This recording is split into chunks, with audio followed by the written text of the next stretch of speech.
Bonjour à toutes et à tous, chers fans de basket, et bienvenue dans ce nouvel épisode de Ficelle Podcast. Aujourd'hui, je suis accompagné de Thomas Bergeron. Salut Thomas. Salut Adrien, merci de me Alors Thomas, recevoir, c'est gentil. écoute, moi aussi ça me fait très plaisir. Est-ce que tu pourrais brièvement te présenter rapidement pour ceux qui ne te connaîtraient pas? Ouais, bien sûr, alors je m'appelle Thomas Bergeron, j'ai 41 ans. J'ai longtemps travaillé dans la presse basket, de fin 2004 à 2016. J'ai travaillé pour Basket News. J'ai travaillé aussi quand on a fusionné avec Maxi Basket et puis MVP Basket qui est devenu BAM, Basket News America, dont j'occupais la rédaction en chef. Après, j'ai bossé à Basket Hebdo. Depuis 2010, j'écris aussi des livres sur le basket. Je m'occupe du livre d'or depuis 2010 jusqu'à 2021. Là, c'est mon dernier bouquin qui est sorti. J'ai aussi écrit une biographie de Stephen Curry, une de LeBron James. J'ai traduit un bouquin et rajouté quelques chapitres perso sur Kevin Durant.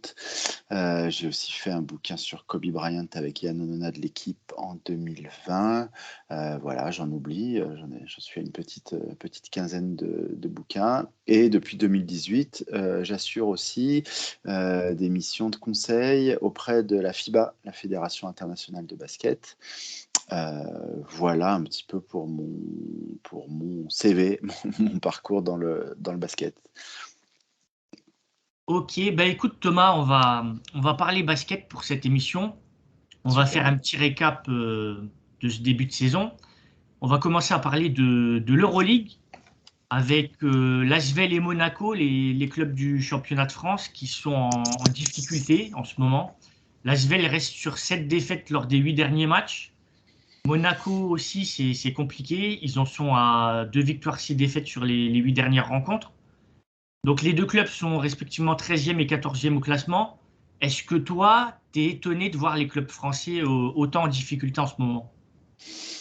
Étonné, si on prend leur parcours en octobre, où ils avaient gagné 9 de leurs 14 matchs, je crois, donc vraiment un super départ. Oui, c'est étonnant parce que depuis, il y a un effondrement. Après, étonné, c'est compliqué, hein. Moi, je suis quelqu'un de très pragmatique et en fait, quand on regarde les budgets des équipes présentes en Euroleague, quand on regarde la cadence de la nouvelle formule d'Euroleague, où il y a désormais 34 matchs pour le premier tour, eh bien, on se rend compte que même si l'Asvel et Monaco présentent des budgets historiquement hauts pour le basket français, et vraiment, on peut saluer l'effort qui a été fait. Moi, je trouve super aussi la constitution de l'équipe de l'Asvel, qui signe des Français, qui relance des Français, qui donne du temps de jeu aux Français. C'est une des deux équipes qui donne le plus de temps de jeu à ses joueurs nationaux, je crois, dans toute l'Euroleague. Donc, vraiment, il y a plein de choses positives dans le projet de l'Asvel. Et puis, on a vu les efforts incroyables qu'a fait Monaco au niveau financier, hein. Je crois qu'ils ont investi en tout plus de 7 millions d'euros par rapport à l'année dernière, à la fois sur la salle, sur le cahier des charges demandé par l'Euroleague, les droits d'inscription à l'Euroleague, et puis dans le recrutement. Malgré tout, avec des budgets historiques pour le basket français, les clubs français ne jouent pas à armes égales avec les plus grands clubs européens. Tout le monde connaît maintenant, je ne vais pas le citer, mais les exemples de Real et de Barcelone, qui sont les deux premiers clubs au classement en Euroleague cette année, qui perdent depuis quelques années en moyenne entre 25 et 30 millions d'euros de déficit. C'est-à-dire qu'en fait, au niveau des recettes, des revenus, le Real Madrid n'a pas plus de recettes que l'Asvel. Simplement, ils ont le club de foot, lui-même soutenu par, euh, par l'État et puis, enfin bref, le club de foot peut se permettre des déficits incroyables à la fin de chaque année, et qui rajoute 30 millions. Donc en fait, sur la longueur d'une saison, sur un calendrier qui est extrêmement exigeant, avec des matchs qui s'enchaînent sans cesse, avec un développement, une espèce de croissance, voilà, de la formule de l'Euroleague, en fait, il est très très très difficile de tenir sur la longueur. Alors, alors voilà, donc si tu veux, je peux pas dire que je sois surpris. J'étais plutôt surpris en fait par le très bon début de saison des deux clubs français. C'était réjouissant. Mais aujourd'hui, on voit qu'ils sont complètement dans le dur, avec notamment beaucoup de blessures et puis aussi des contre-performances en Betclic Elite dans la Ligue française parce que c'est difficile de faire autrement. Donc voilà pour pour une première analyse, on va dire. Je peux revenir sur des points plus précis après si tu veux, mais bon, c'est difficile d'être surpris, quoi. Atteindre le top 8 de l'Euroleague, c'est quelque chose qui nécessite on va dire, encore plus d'expérience, de moyens et puis de capacité à tenir sur la longueur d'une saison qui est désormais très longue. Bah écoute, je partage.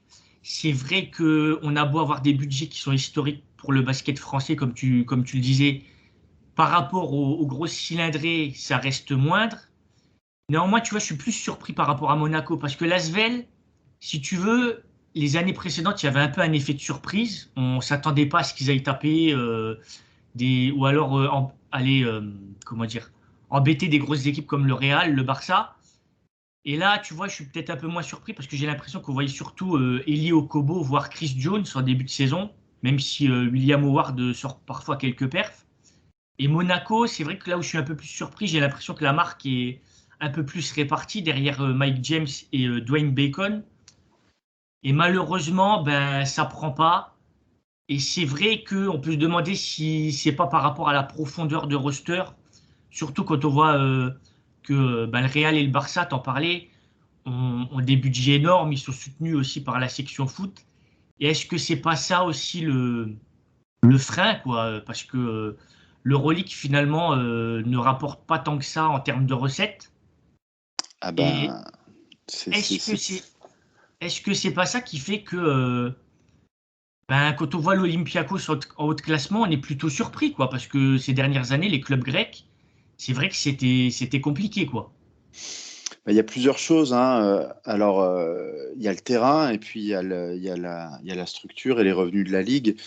Euh, Ça fait plusieurs années que les déficits cumulés des clubs d'Euroleague de tous les clubs d'Euroleague approchent, je sais plus, il y avait un chiffre qui était sorti en 2017, je crois, 200 millions. C'est-à-dire qu'en fait, il y a une dizaine de clubs qui perdent en moyenne 20 millions d'euros. Enfin, c'est le cas du CSK, c'était le cas pendant très longtemps. Les propriétaires du Pana et de l'Olympiakos en ont beaucoup parlé aussi. Le Real et Barcelone, on voit que c'est entre 25 et 30 chaque année. Donc voilà, les clubs dépensent, c'est génial pour les fans parce qu'on voit des matchs super, c'est génial pour les joueurs, les coachs, ceux qui sont payés.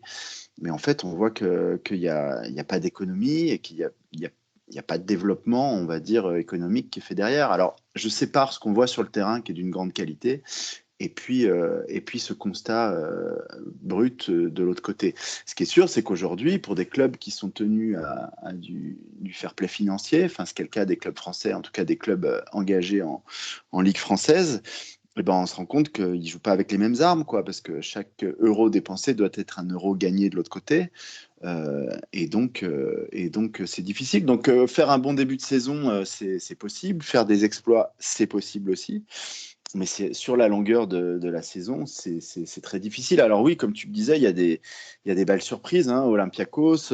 Moi, je mets aussi Kazan et le Zénith Saint-Pétersbourg, là, qui sont toutes les trois, on va dire, les bonnes surprises de ce début de saison. Kazan, c'est rigolo parce que justement, le président Evgeny Bogatchev disait récemment, alors eux, ils annoncent un budget de 10 millions d'euros. Donc ce qu'il faut voir aussi, c'est que dans les budgets européens, tous les clubs européens ne comptent pas leur budget. En tout cas, le budget n'est pas dépensé de la même façon qu'en France. En général, c'est pratiquement 80-90% du budget qui correspond à ce qu'on appelle, nous, en France, la masse salariale. Donc voilà, ils ont 10 millions d'euros de budget. On peut estimer qu'ils ont probablement 7 ou 8 millions de masse salariale, donc ce qui est plus que l'Asvel, hein.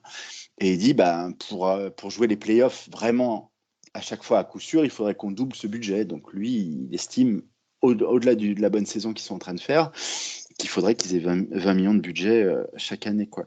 Après, tu parlais d'Olympiakos, oui, effectivement, c'est la bonne surprise, mais ça reste quand même un club qui est capable d'attirer notre pivot français Mustapha Fall, qui fait d'ailleurs une très bonne saison avec Olympiakos, qui pèse dans la raquette, 13 d'évaluation en 22 minutes. Et puis un paquet de bons joueurs qui ont aussi de l'expérience, c'est-à-dire que quand on parle du budget, mais il y a aussi l'expérience accumulée par les joueurs au niveau de l'Euroleague, et puis aussi par un groupe en Euroleague, justement, d'avoir un noyau de joueurs. On a bien vu l'année dernière avec le Fener vainqueur en Euroleague, qu'ils avaient la même racine d'équipe depuis 2 ou 3 saisons. Donc en fait, tous ces facteurs fait que les clubs français on manque d'atouts de façon générale pour bien figurer, quoi. Ouais, et puis tu vois, c'est intéressant que tu parles de la gestion financière des équipes parce que il y a 2 clubs historiques qui sont en bas de classement pour le moment, c'est Vitória et Panathinaikos. On a l'impression que dans ces clubs-là, il y a une dynamique qui a plu et On que pourrait, on au pourrait final, rajouter le Zalgiris Kaunas aussi, hein, qui voilà, ben, Žalgiris encore, je suis pas étonné parce que ça a beau être un gros budget en Lituanie, un gros club, en Euroleague, dans l'Euroleague actuelle, je dirais que c'est différent. bien Mais sûr. Vitória et le Panathinaikos, qui étaient un peu devenus des modèles en termes financiers, aujourd'hui, tu te rends compte que finalement, l'Euroleague, c'est là où c'est un peu plus compliqué de pérenniser le modèle, quoi. Bah, le Pana, c'était un modèle sur le terrain. Je veux dire, vraiment, c'est une équipe qui nous a fait rêver pendant longtemps, mais en termes de modèle, c'était un mécène, un président mécène qui allongeait, qui allongeait les chèques chaque année. Mais je veux dire, il y avait pas de. En fait, il n'y a pas de business model au sens où on peut le voir de façon plus modeste, mais plus solide dans la Ligue française. Encore une fois, je répète, les clubs français, chaque euro dépensé, c'est un euro gagné en revenus, en ticketing, en sponsoring, à l'époque où il y avait des droits télé qui payaient en droits télé. Enfin, voilà, un modèle économique sain, quoi, sain et raisonnable, où évidemment la comparaison n'existe pas, mais aux États-Unis, les recettes font que les clubs, bon, il y a certains clubs qui sont déficitaires, mais c'est quand même assez rare, notamment aujourd'hui avec le contrat énorme de droits télé qu'il y a.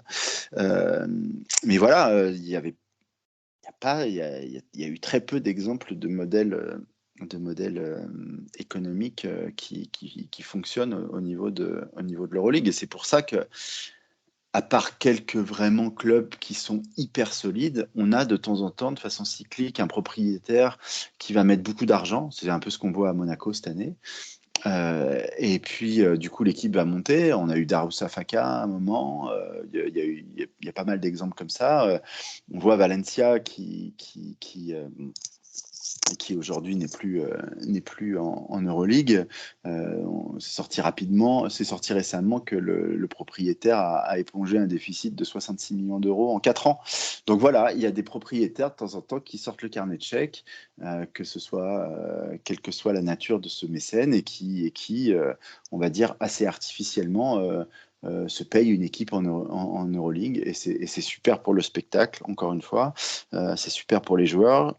Mais c'est difficile de construire dans la durée quand on n'est pas le CSK, le Real ou Barcelone, quoi. Alors, pour les clubs français, c'est un vrai défi. C'est aussi pour ça que l'Asvel et Tony Parker se rapprochent de l'OL, qui leur permet de booster leur, euh, leur, euh, leur perspective et leur budget depuis que ce partenariat existe. C'est aussi ce partenariat qui va permettre à l'Asvel de jouer dans une nouvelle salle.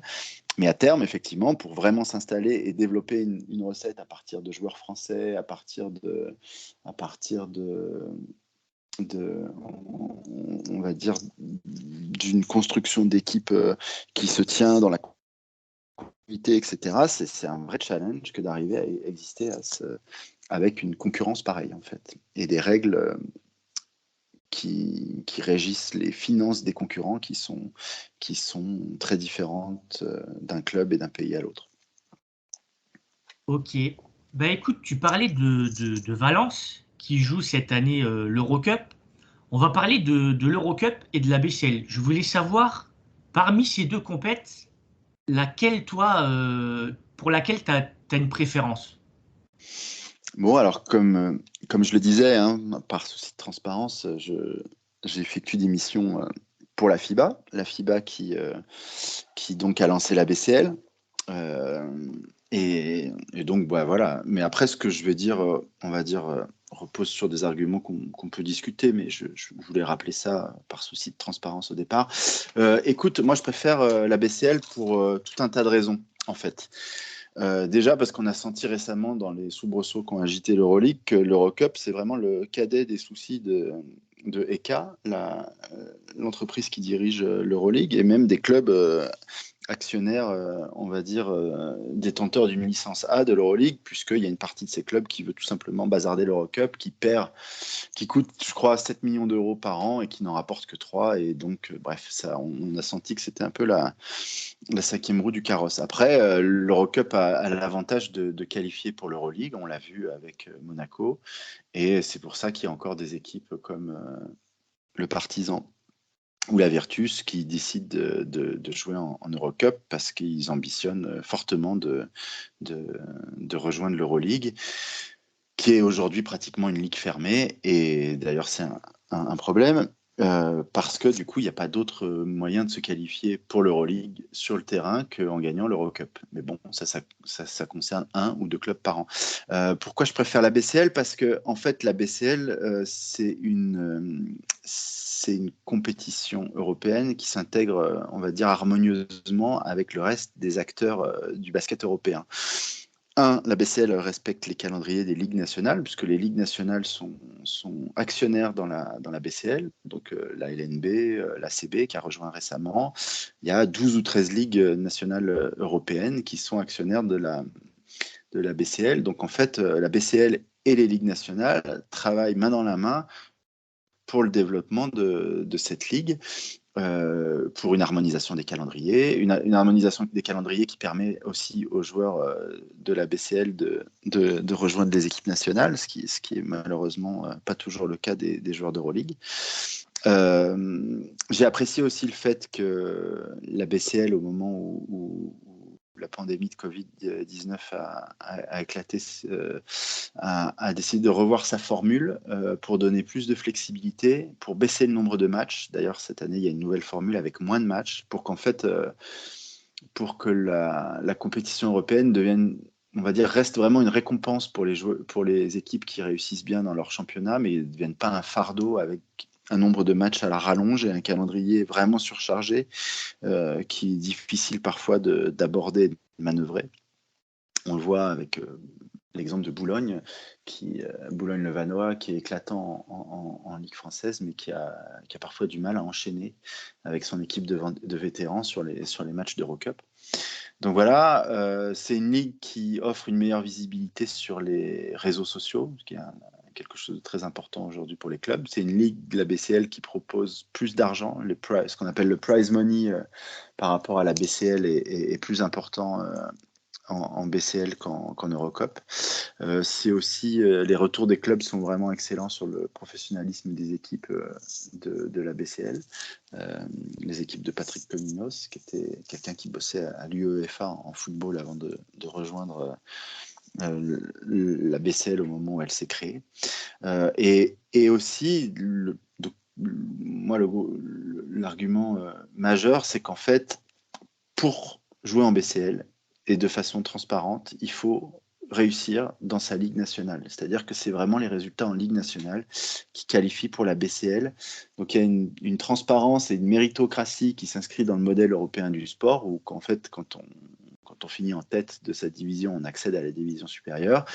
Et donc, pour accéder à la BCL, il faut bien réussir en Ligue nationale. Donc, ça valorise les ligues nationales et en quelque sorte, ça ramène l'essence du sport, c'est-à-dire que le mérite se joue sur le terrain et non pas sur on va dire, des invitations, la renommée du nom d'une équipe ou d'une ville. Donc voilà, et globalement, sportivement, effectivement, il y a quelques très fortes équipes qui jouent en Eurocup, mais on se rend compte que depuis quelques années, en fait, si on prend les classements moyens des équipes de BCL et d'Eurocup dans leurs championnats respectifs, on se rend compte que les résultats de ces équipes-là sont similaires, voire même qu'il y a un petit avantage pour les équipes en BCL.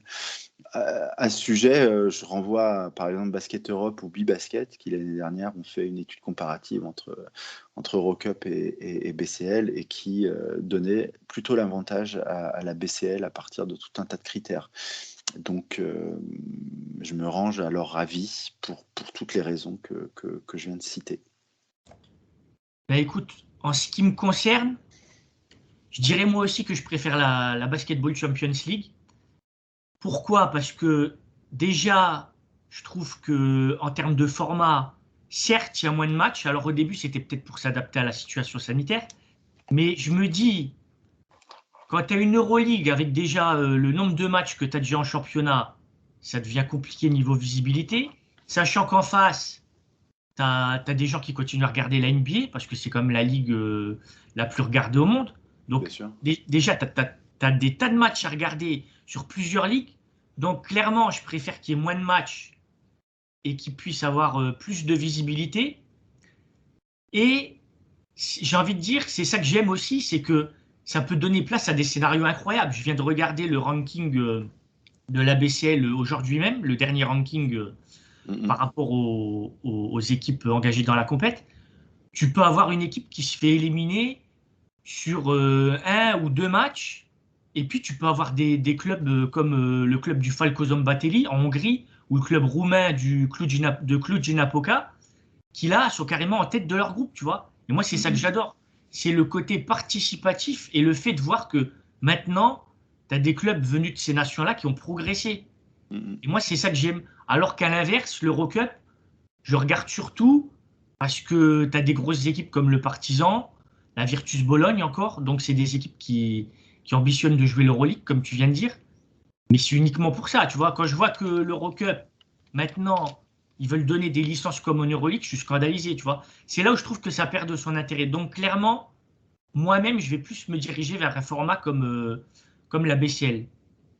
Si je peux rajouter un truc, effectivement, comme tu l'as dit, c'est-à-dire qu'au départ, c'était pour des raisons de Covid, mais clairement, le format cette année avec moins de matchs, mais en revanche, il y a plus d'enjeux. C'est-à-dire qu'il y a pratiquement pas de matchs pratiquement tous les matchs sont des matchs à enjeu. C'est-à-dire que même avec le système de play-in qu'ils ont mis en place, des groupes très ramassés avec peu de matchs, en fait, une défaite ou une victoire peut vraiment changer le destin de l'équipe et sa progression pour le prochain tour. Donc ça, c'est vraiment hyper sympa. Et puis oui, effectivement, je rejoins ce que tu as dit. C'est-à-dire que dans la Basketball Champions League, c'est la ligue où je crois qu'il y a le plus de champions. Évidemment, parce qu'il y a un grand nombre de pays qui sont brassés, mais justement, ça donne un chemin d'accès. Et c'est aussi ça, en fait, qui permet de développer le basket partout en Europe, y compris dans les petits pays. C'est que via le tour préliminaire, le tour qualificatif pour la saison régulière, il y a tout un tas de petits pays qui permettent, à qui on permet que le champion ait une chance de faire un beau parcours. Et c'est vrai que depuis la courte histoire de la BCL, on a vu des parcours comme Anvers en 2019 qui allait jusqu'au Final Four avec Ismaël Bako là, qui a joué à l'Asvel qu'on connaît et puis Jason Tate qui joue aujourd'hui aux Houston Rockets. En 2020, on a vu les Bacon Bears, une équipe du Danemark, même Dijon, hein, qui va au Final 8 et qui se qualifie pour les demi-finales. C'était aussi un super parcours. Et oui, effectivement, tu l'as dit, l'équipe de Hongrie cette année avec beaucoup de joueurs du cru qu'on a retrouvés dans l'équipe nationale contre les Bleus là récemment. Non, c'est sûr que ça permet à, entre guillemets, des petits pays qui auraient vraiment une belle équipe qui sur une belle dynamique et avec un momentum intéressant de connaître des destins européens qui ne sont plus possibles avec effectivement la fermeture évidemment de l'Euroleague, mais même, comme tu le disais, la fermeture d'une certaine manière de l'Eurocup. Ok, bah écoute, on va parler des ligues nationales. Je voulais ton avis sur le championnat de France. Est-ce que pour toi, on est proche de ce qui pourrait être le top 3 en Europe des ligues nationales? Et je voulais également savoir ton avis sur Bah, le retour en grâce du basket français à la télé. Au début de saison, on est parti quasiment sans diffuseur, à part Sport en France. Et là, on a l'équipe qui diffuse l'ASVEL en Euroleague. On a beIN Sport qui diffuse du championnat de France. C'est énorme, quoi, pour le basket. Et ben, c'est vrai qu'on a connu, on a connu un reversement de situation spectaculaire.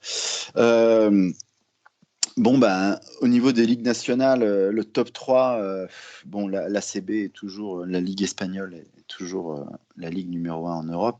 Ça, c'est incontestable, c'est évident. Derrière, entre la VTB League et la Ligue turque, c'est serré, mais je crois que la France se situe juste derrière, avec la Lega, la Ligue italienne, qui est pas loin. Enfin, voilà mon top 5, et donc je placerai la France en quatrième position. Ce qui manque, bon, c'est sûr au début de saison, alors la Ligue nationale de basket était très soulagée de trouver un accord avec beIN, parce que c'est vrai que jusqu'à présent, ils n'avaient rien. Et depuis la fin de l'accord un peu chaotique avec RMC, hein, puisqu'on se rappelle que RMC, qui offrait un très bon contrat à la Ligue nationale, hein, 10 millions par an, je crois, s'est arrêté en cours à partir du moment où la Ligue nationale de basket a arrêté de jouer en raison du Covid. Donc la dernière année a été chaotique, avec certainement au final des finances qui manquent pour la Ligue nationale. L'année dernière, la Ligue nationale, vu la situation, avait fait le pari de l'exposition, un pari qui peut se comprendre vu la situation, hein, en décidant de passer gratuitement sur la chaîne L'Équipe Télé, et puis de mettre en place une application pour voir tous les matchs. Mais c'était un pari comment dire, c'était un pari qui espérait monétiser cette exposition la saison suivante. Et bon, aujourd'hui, ce qu'il faut voir sur la question des droits télé, c'est que c'est une question qui est très compliquée en ce moment partout pour le sport. Je voyais il y a 1 ou 2 mois que même les matchs de l'équipe de France de foot s'étaient monnayés à la baisse, ce qui peut surprendre, hein, quand on connaît les audiences et puis quand on connaît la popularité du foot en France. Donc voilà, c'est une période, je ne parle pas des boires de la, de la ligue de foot avec Mediapro, mais on voit que le paysage est à la fois en reconstruction et dans une situation un peu difficile. Donc, malgré tout, franchement, sur les dernières années, on peut observer vraiment une progression des budgets, notamment en Ligue nationale française, en première division, en Betclic Elite.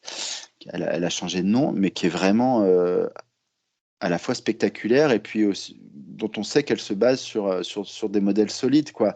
Alors c'est sûr qu'on n'a pas les très gros clubs, mais bon, on a déjà parlé de la façon dont leurs budgets sont constitués. Mais si on laisse de côté ces très gros clubs, vraiment le championnat de France a une densité et une solidité, et puis surtout est sur une progression des budgets qui est vraiment intéressante, hein. C'était déjà le cas même sur la période 2016-2019 où la France n'avait plus de clubs en Euroleague. On voyait les budgets moyens progresser de 10-15% chaque année. On voit des clubs comme Strasbourg, comme Bourg-en-Bresse, comme Boulogne, qui travaillent, dont les budgets augmentent. Je ne parle pas évidemment de l'Asvel et de Monaco, qui ont des croissances spectaculaires et ont atteint des niveaux qu'on n'avait jamais connus en France. Donc, évidemment, il manque un bon contrat télé au basket français, mais à côté de ça, je trouve que la situation a beaucoup de points positifs, malgré tout, même si on aime beaucoup critiquer notre basket national, aussi parce que le basket a cette particularité qu'on le compare toujours à la NBA, qui est vraiment dans un autre univers, quoi, de sport-spectacle. Donc la comparaison est toujours difficile, mais je trouve qu'il y a une croissance organique solide et fiable dans le basket français. Et donc il faut pas regarder uniquement le verre à moitié vide, à mon sens. Ouais, ben, je dirais qu'effectivement, on est remonté dans la hiérarchie des ligues nationales, donc ça fait plaisir. Mais je pense que ce qui explique ça, c'est aussi la gestion financière calamiteuse de beaucoup de clubs dans pas mal de championnats, hein. Notamment la Grèce, on va en parler, notamment des pays comme la Turquie, des pays comme la Russie. voire même les clubs italiens. On sait que l'Italie aussi a connu le basket italien a connu une période compliquée. Mais tu vois, ça me fait plaisir de retrouver des ligues comme la France, voire l'Italie, de nouveau, euh, et comme étant de nouveau des ligues qui comptent en Europe. Mm. Et, L'Allemagne aussi a bien grimpé avec un modèle économique, là encore, basé sur, on va dire, des principes et des fondamentaux solides. et c'est vrai que l'Allemagne est pas mal. Je dirais que sportivement, l'Allemagne, au niveau des clubs milieu de tableau, ça se tient avec nous. Je pense même que on a pas mal de clubs qui peuvent taper leur équipe, des équipes comme Ludwigsburg ou des équipes comme Kreilsheim, qui jouent la FIBA Europe Cup cette année. Mais pour moi, clairement, ce qui a fait qu'on est revenu dans la hiérarchie européenne, c'est le fait que dans beaucoup de pays, il y a eu des gros soucis financiers dans pas mal de clubs. Donc je pense que c'est plutôt une bonne chose pour le basket français. On est de nouveau diffusé à la télé en clair, donc tant mieux. Et en parallèle à ça, j'ai envie de dire, c'est terrible, mais il y a des championnats comme la Grèce où là, on peut se poser des questions. Ouais, bah parce qu'il y a pas de. Enfin, je reviens toujours là-dessus, mais il y a pas de modèle économique, c'est difficile. Après, il y a deux choses sur lesquelles je voulais revenir, c'est-à-dire qu'effectivement, tu parlais de la situation au niveau des retransmissions télé. Donc, effectivement, le paysage, c'est bien éclairci. La négociation entre France Télé et la FIBA pour les équipes de France, à la fois masculines et féminines, pour les prochaines compétitions, bah, c'est une super bonne nouvelle parce que ça fait longtemps que la fédération française se plaignait de ne jouer en clair, par exemple, que pour des demi-finales je crois que c'est le président Suta qui avait dit ça en rigolant, qui malheureusement parfois on les perdait. C'est-à-dire qu'en fait, le seul match d'une compétition que voyait le très grand public sportif français, bah, c'était une défaite, même si c'était en demi-finale. C'est-à-dire que là, maintenant, après les JO, il va y avoir la Coupe du Monde, il va y avoir l'Eurobasket féminin, et puis évidemment la perspective des Jeux à domicile en 2024. Enfin, il va y avoir un feuilleton, plus toutes les qualifications qui seront retransmises en clair, puisque les premiers matchs sont joués sur France 4, là, de la dernière fenêtre de qualification. Donc voilà, on va pouvoir construire un feuilleton de l'équipe de France en clair sur des chaînes grand public, parce que France 2, France 3 font partie du top 4 des plus grosses chaînes, des meilleures audiences de la télé française.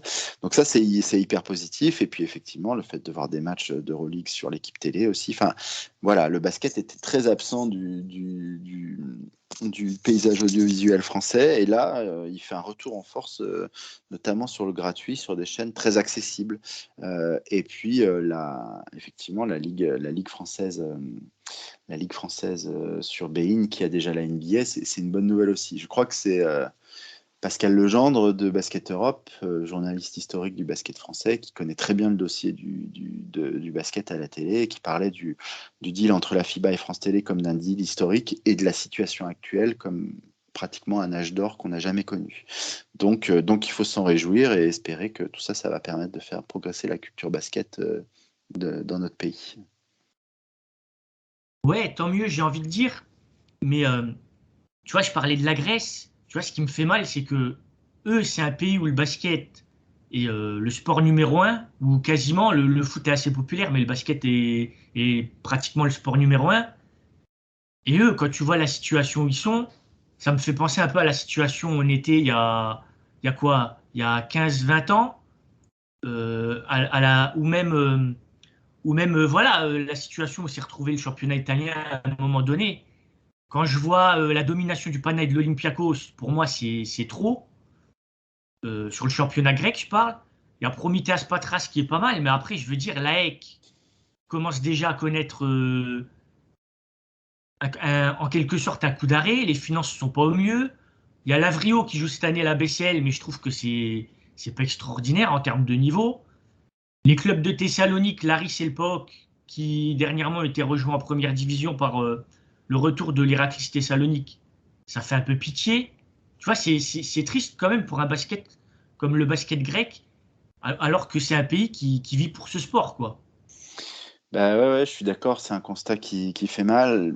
Après, on le ressent aussi malheureusement sur le niveau de l'équipe nationale, hein, de la Grèce en ce moment. Alors c'est sûr qu'il y a, il y a Giannis, mais il est en NBA à un niveau qui malheureusement ne permet pas de masquer tous les manques du basket grec par ailleurs. Après, moi je reviens sur le fait que l'Olympiakos soit en Euroleague et en deuxième division, du fait de son propriétaire qui est quelqu'un de très particulier, on est d'accord. Mais globalement, le fait Ils sont que les... revenus en première division cette année, hein.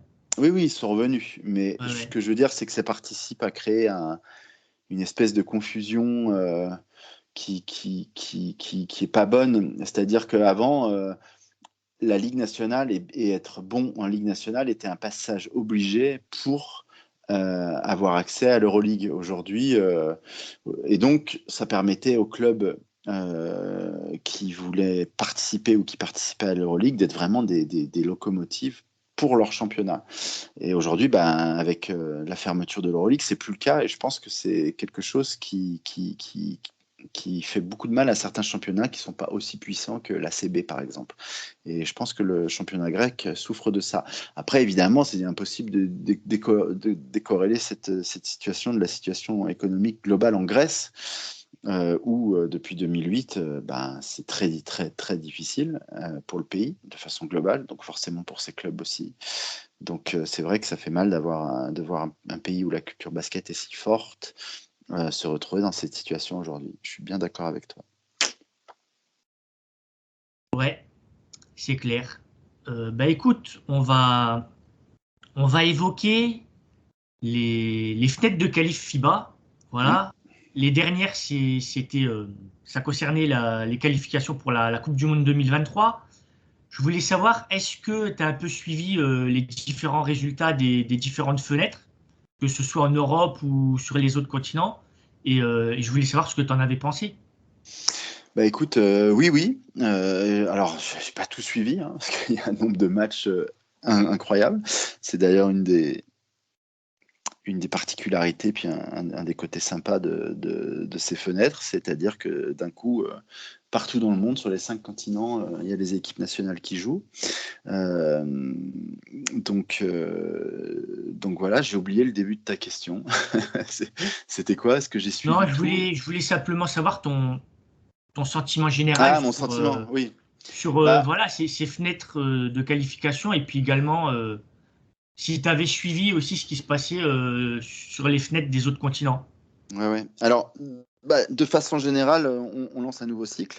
Euh, bon, pour parler de ce qui nous intéresse peut-être au premier chef, c'est-à-dire la France.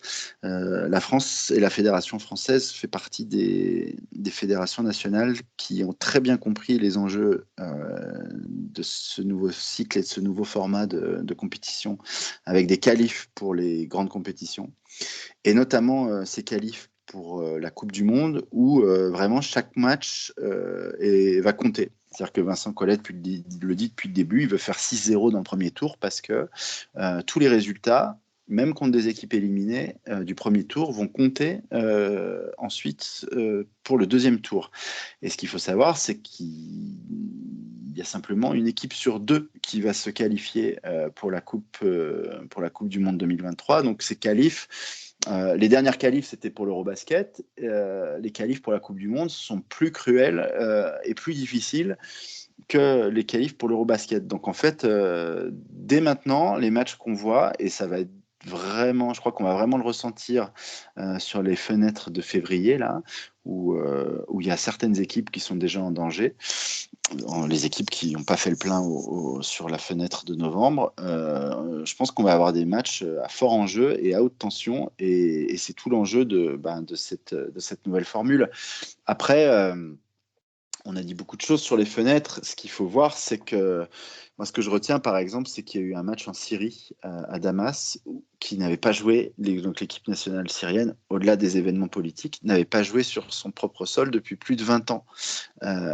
Et donc, le principe de ces fenêtres, c'est qu'en dehors des équipes et des fédérations nationales, comme la France ou la Grèce, ou justement pas la Grèce, comme la France ou l'Espagne, qui par exemple organisaient régulièrement des compétitions à domicile, eh bien, il y a tout un tas de pays qui n'avaient jamais vu depuis 2 décennies leur équipe nationale qui jouait un match en jeu à domicile.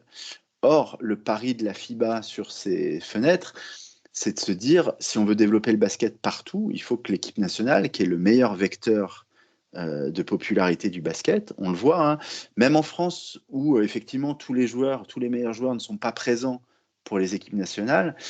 Moi qui regarde un petit peu ce qui se dit dans la presse basket, et ben en fait, tous les médias basket parlent des matchs de l'équipe nationale, même quand Rudy Gobert et Evan Fournier ne sont pas là, c'est-à-dire les sites de NBA, Trash Talk, Basket USA, Rivers Basket Session, pour ne citer que cela, et puis tous ceux qui s'intéressent au basket européen, parlent des matchs de l'équipe de France. L'équipe ne parle jamais autant de basket que quand l'équipe de France joue, donc quoi qu'il arrive, avant, il n'y avait pas ces matchs-là. Et aujourd'hui, le fait qu'il y ait ces matchs-là, même si on souhaiterait qu'il y ait évidemment tous les joueurs d'Euroleague présents, et ben en fait, ça reste un vecteur de communication autour du basket. Ça fait vivre le basket dans les villes où se jouent ces matchs. On l'a vu là, l'annonce du match en février à Dijon fait que l'équipe de France n'avait pas joué à Dijon depuis plus de 20 ans, et c'est un événement. Enfin bref, tout ça sont des choses vraiment positives, et c'est des choses qu'on voit partout sur la planète. Tu m'interrogeais... Alors, j'ai suivi de loin, hein, en dehors des qualifs, on va dire, européens, mais quand même, pratiquement 6500 personnes à Damas, en Syrie, pour voir un match de basket, c'était vraiment cool. Il y a eu plus de 10 000 personnes à Stockholm pour voir la Suède, 7400 personnes en Turquie, 5000 personnes en Finlande. Voilà, il y avait plus de 4000 personnes au Mexique pour voir le Mexique battre les États-Unis. Alors, effectivement, l'équipe des États-Unis pendant les fenêtres est là aussi une équipe un peu particulière, mais malgré tout, pour le basket mexicain, ça reste un événement, c'est de battre les États-Unis. Donc, écoute, voilà, ça a démarré. Au niveau organisationnel, c'était un sans faute, malgré la pandémie qui revient. Tout ça, c'est surveillé de très près, j'imagine, par la FIBA pour février, pour voir comment ils vont s'organiser, même s'ils ont prouvé sur la FIBA sur les 2 dernières années qu'ils étaient capables d'organiser des bulles sanitaires, on va dire, très sécurisées, où les équipes peuvent jouer sans crainte de contamination ou de cluster.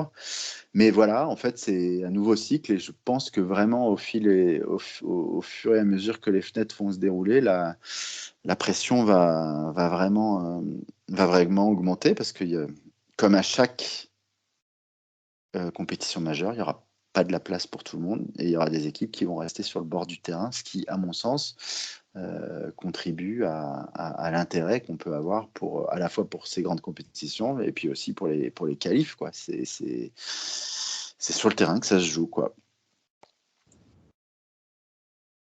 Alors, pour ma part, je reconnais que c'est un engouement populaire. Les salles sont pleines, donc j'adore ça.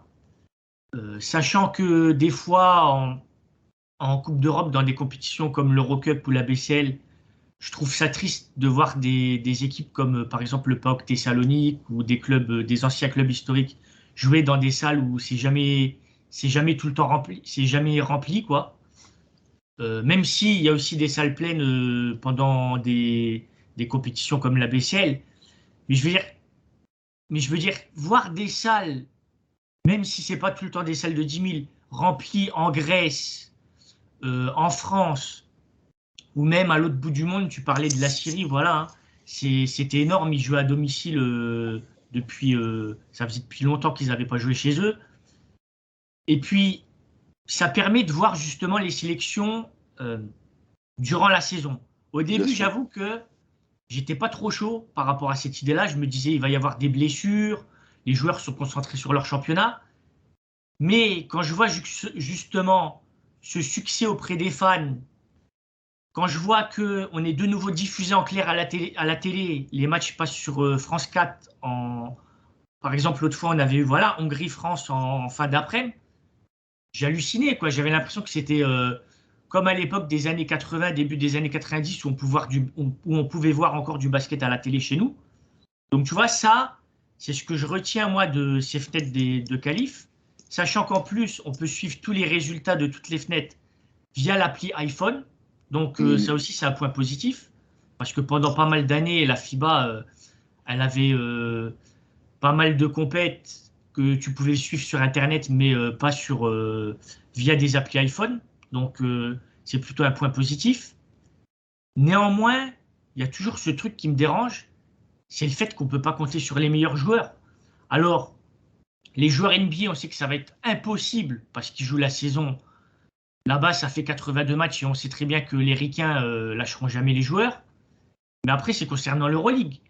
J'ai lu dernièrement des rumeurs ou des dépêches qui disaient que l'Euroleague et la FIBA tentaient un rapprochement. Tant mieux, j'ai envie de dire. Mais si on peut même pas avoir les joueurs d'Euroleague, c'est là où je trouve que ça fausse les résultats, quoi. Excuse-moi, mais l'Estonie qui tape l'Allemagne, en réalité, avec les joueurs majeurs, ça serait pas possible. La Serbie qui galère contre la Lettonie ou se fait taper par la Belgique, pour moi, c'est pas réaliste. Donc, ok, les matchs sont serrés, il y a du suspense, mais pour moi, des fenêtres de qualif où il n'y a pas au moins les joueurs d'Euroleague, de la meilleure compétition en Europe, pour moi, ça change tout. Bah, je suis d'accord avec toi, hein. Je crois que, en fait, il me semble que tout le monde est d'accord, sauf l'Euroleague, parce que je vais reprendre que l'exemple le plus récent et l'exemple français. La fédération française avait convoqué des joueurs de l'ASVEL et de Monaco. Monaco et l'ASVEL étaient d'accord pour laisser leurs joueurs rejoindre l'équipe nationale. L'ASVEL et Monaco voulaient bouger ont tous les deux fait la demande auprès de l'Euroleague pour bouger leur match, parce qu'en fait, ça fait plusieurs années que l'Euroleague, on va dire, fait preuve d'un comment dire ça gentiment, ne fait pas preuve d'un grand fair play en programmant des matchs en frontal avec les matchs des sélections nationales. Par exemple, pour ne citer que cet exemple, Asvel Monaco, le jour même de France-Monténégro à Pau, là, en novembre. Et donc, les deux clubs demandent à l'Euroleague de modifier la date du calendrier. On a vu depuis 2 ans avec les reports de matchs en raison du Covid, et il y en a eu partout dans toutes les ligues, y compris en Euroleague, de nombreux, que c'est possible. En fait, on a longtemps cru que le calendrier était immuable et qu'on pouvait toucher à rien. En fait, si le Covid nous a appris un truc, c'est qu'en fait, il y a de la souplesse dans les calendriers. Et en fait, l'Euroleague a refusé. Donc, Jean-Pierre Suita de la fédération était furieux, il l'a dit dans l'équipe. Ça fait un moment que Alain Béral, le président de la Ligue française, est, on va dire, en désaccord total avec la politique de l'Euroleague. Et même les clubs, quand ils en font la demande, en fait, ça frustre les joueurs. On a vu Paul Lacombe qui était frustré de devoir quitter son équipe et qui en même temps a super bien joué pour la France. William Howard avait très envie de rejoindre l'équipe de France, mais en fait, si son club ne le libère pas parce que l'Euroleague n'a pas voulu bouger la date, il ne peut pas faire autrement. Mais on sait très bien que pour les joueurs, c'est frustrant parce que, on les voit à chaque rassemblement, ils sont super contents de faire une pause de leur club pour rejoindre la sélection. Ils disent que c'est rafraîchissant pour eux, etc. Enfin bref, on voit bien sur les fenêtres depuis qu'elles existent qu'il y a un super état d'esprit dans l'équipe de France. C'est un peu pareil dans plein d'autres équipes. Donc voilà, en fait, ton constat, évidemment, la fédération, les clubs, même les clubs d'Euroleague voudraient que leurs joueurs participent aux équipes de France, mais en fait, il y a un acteur qui bloque tout ça. Donc, on le sait, puisque la FIBA et l'Euroleague et même la NBA ont confirmé qu'à l'initiative de la FIBA depuis cet été, les discussions ont repris entre FIBA et Euroleague sous la supervision et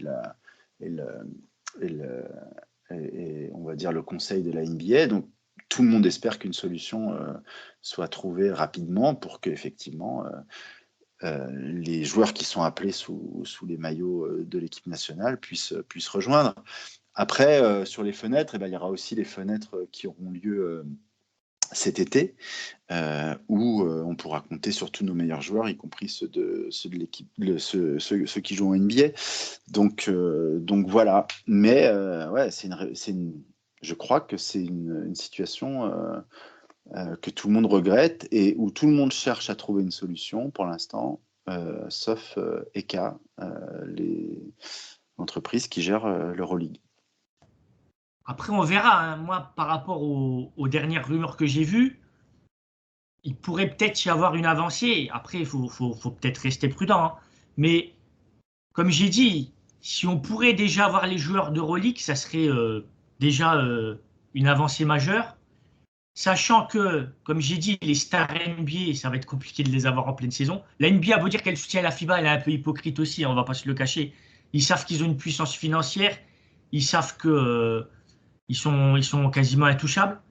De toute façon, la NBA, souvent, on s'est rendu compte que beaucoup de joueurs, alors après, ça dépendait lesquels, Nowitzki, Parker, souvent disaient oui à la sélection, mais on se rend compte qu'il y a encore pas mal de joueurs qui disent non à la sélection, même en dehors de la saison régulière, pour quand il faut jouer les grandes compètes.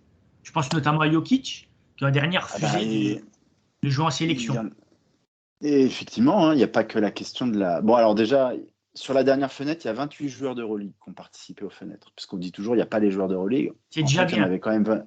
Il y en avait 28. Donc, c'est pas assez. Ça, on est tous d'accord là-dessus. Mais on ne peut pas dire qu'il n'y en avait pas non plus.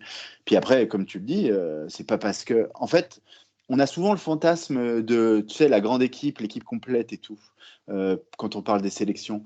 En France, on a de la chance, parce que, enfin de la chance, la fédération a fait un travail admirable, la fédération française, pour fidéliser ces joueurs dès le plus jeune âge à l'attachement au maillot et aux joies éprouvées sous le maillot de l'équipe nationale. Ce qui fait que on a, génération après génération, une culture de venir en équipe de France, de participer, etc., je pense, vraiment, pratiquement, le monde entier nous envie.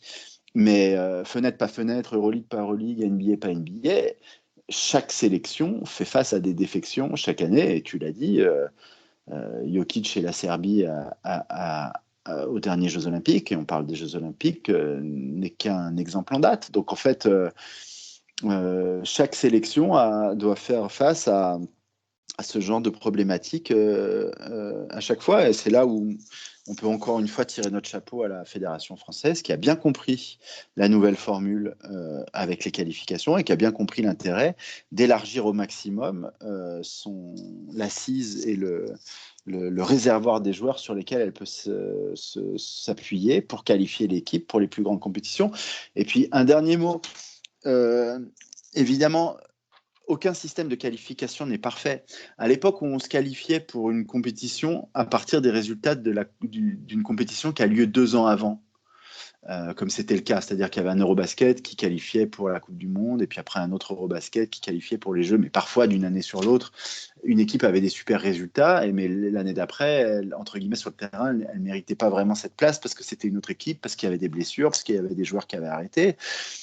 Je prends un seul exemple parce qu'on dit qu'est-ce qui va se passer cette année si la Serbie ne se qualifie pas ou si l'Allemagne ne se qualifie pas, etc. Tout le monde a en tête l'exemple de la Slovénie qui gagne l'Eurobasket 2017 et puis qui n'est pas qualifiée pour la Coupe du Monde 2019 parce que dans les qualifs, il n'y a plus personne. Dragic a arrêté, Doncic n'est pas là, Randolph n'est plus là, etc., etc. Donc ça, c'était un exemple un petit peu iconique. Mais en même temps, si on avait gardé l'ancien système de qualification, la France, la Grèce, la Lituanie, la Turquie, vu qu'elles avaient fait un très mauvais Eurobasket 2017, c'est autant d'équipes qui n'auraient pas été à la Coupe du Monde 2019. Et pourtant, à la Coupe du Monde 2019, il y a Giannis avec la Grèce, et nous, on passe pas loin d'être champion du monde. Donc en fait, à chaque fois que tu as un système de qualification, tu vas toujours avoir une ou deux grosses équipes qui ne sera pas là.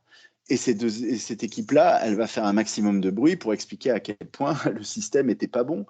Là, il y a une série de matchs qui est nombreux où on teste entre guillemets la profondeur du réservoir d'une nation. Et moi, je trouve que la Slovénie, c'est un bon exemple. Ils n'ont pas pris la mesure de ce système après 2017. Et on voit bien là sur les 2 premiers matchs de qualification à la prochaine Coupe du Monde qui se sont mobilisés. Puis ils ont gagné leurs 2 premiers matchs. Donc, en fait, c'est difficile d'avoir un système parfait et on a souvent tendance à focaliser sur les quelques contre-exemples qui permettent de mettre à mal le système de qualification. Mais il y a toujours eu des grosses équipes qui sont passées au travers. Toujours. Ouais, je suis d'accord. Je suis d'accord, mais nous, on peut être fiers de nos gars parce que quand je vois notre équipe de France avec le réservoir qu'on a, ils arrivent à gagner des matchs et ils arrivent à nous qualifier. Mais tu parles de la Slovénie. Alors, ok, il ne pouvait pas y avoir Doncic lors des fenêtres de qualif précédentes pour la Coupe du Monde 2019. Mais il n'y avait pas Jaka Blažić et il n'y avait pas Prepelic. Ces gars-là, on les a retrouvés dans les fenêtres de qualif. Pourquoi? Parce qu'ils ne jouent plus en Euroleague. Ils jouaient avec le Barça et le Real Madrid à l'époque. Là, Jaka Blažić, il joue notamment avec le CD Vita Olympia, il joue en Eurocup. C'est là où tu vois toute la différence. Ben, je suis d'accord. Et La Turquie, quand je vois qu'ils sont en difficulté, même avec des joueurs d'Euroleague et le naturalisé Shane Larkin, tu vois, ça me surprend. Et encore, il y a beaucoup de jeunes joueurs turcs qui n'ont pas beaucoup de temps de jeu ou qui ne sont pas beaucoup responsabilisés dans les équipes. Mais tu vois, d'un côté, je serais content que des fois une petite nation se qualifie. Par exemple, le Danemark, ils avaient failli se qualifier pour l'Eurobasket 2022, je crois. Mais voir que la Lituanie était proche de se faire éliminer, je trouve ça dramatique, quoi. Ne pas avoir un pays comme la Lituanie ou la Serbie à un Eurobasket, je trouverais ça terrible. je suis d'accord, mais je reprends mon exemple en 2017. Si on garde l'ancien système de qualification à la Coupe du Ouais. Monde, c'est-à-dire sur les résultats de l'Eurobasket, on a la Lituanie, on n'a pas la France. Et Ouais, en fait, après, il y a plutôt moins. En fait, si tu veux, le système des fenêtres, c'est qu'en fait, alors, il y a le contre-exemple très frappant. Donc tout le monde aurait voulu qu'il soit là. mhm. Donc il y a cet exemple-là de la Slovénie. Il y en a quelques autres, mais en fait, si tu reprends toutes les compétitions internationales, tu as toujours des absents. C'est le principe. Alors voilà, comment dire, je crois que la FIBA a préféré se dire on va prendre ce que nous amène le système de positif, notamment pour toutes les petites fédérations. C'est-à-dire que ce n'est pas un système qui a été mis en place pour la France et l'Espagne, dont le destin dans la plupart des grandes compétitions se joue dans les 8 à partir de quarts de finale, quoi. Mais par contre, pour les autres nations, comme la Suède, la Finlande, etc., pour booster le basket, qui est le deuxième sport mondial, hein, parce que l'idée, c'est pas de rester comme le rugby avec 7 ou 8 équipes dans le monde qui jouent entre elles le basket, il faut voir que c'est autre chose. Maintenant, il y a du très fort niveau partout sur la planète, un peu comme dans le foot.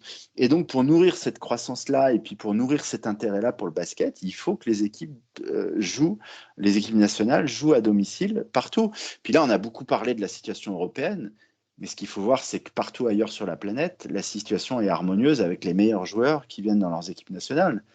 En fait, dans tous les partenaires du monde du basket dans le monde, la seule qui pose vraiment problème, c'est l'Euroleague. Partout ailleurs, on n'a pas ce problème-là. Après, effectivement, la NBA, c'est un autre univers, c'est une autre échelle économique. Donc bon, ça c'est difficile de l'intégrer à cette discussion, mais voilà. Ok. Bah écoute, c'est vrai que globalement, moi qui étais pas trop favorable à ces fenêtres de qualif au début, finalement, comme j'ai dit, quand je vois les salles remplies et puis quand je vois aussi les entre guillemets petites nations, comme par exemple la Suède qui arrive à remplir une salle de 10 000, en plus, c'est des équipes qui sont pas tout le temps qualifiées à l'Eurobasket. Tu vois, c'est ça que j'aime aussi. Je trouve que ça met en valeur le basket. Carrément, je crois aussi. Eh ben, écoute, Thomas, on arrive à la fin du podcast. Je te Eh ben, remercie de ta participation. Ah, on t'a perdu, je t'en Thomas, je prie, crois. avec plaisir. Oui, je t'entends. Et toi, tu Ouais. m'entends? Ouais, ça coupait un peu là. Oui, je disais, je te remercie de ta participation à ce podcast, Thomas. Eh ben, merci de ton invitation, c'était un plaisir. Quand tu veux, moi, je suis disponible. Et on vous souhaite à tous un joyeux Noël et de bonnes fêtes de fin d'année. Allez, à plus! Merci, à bientôt.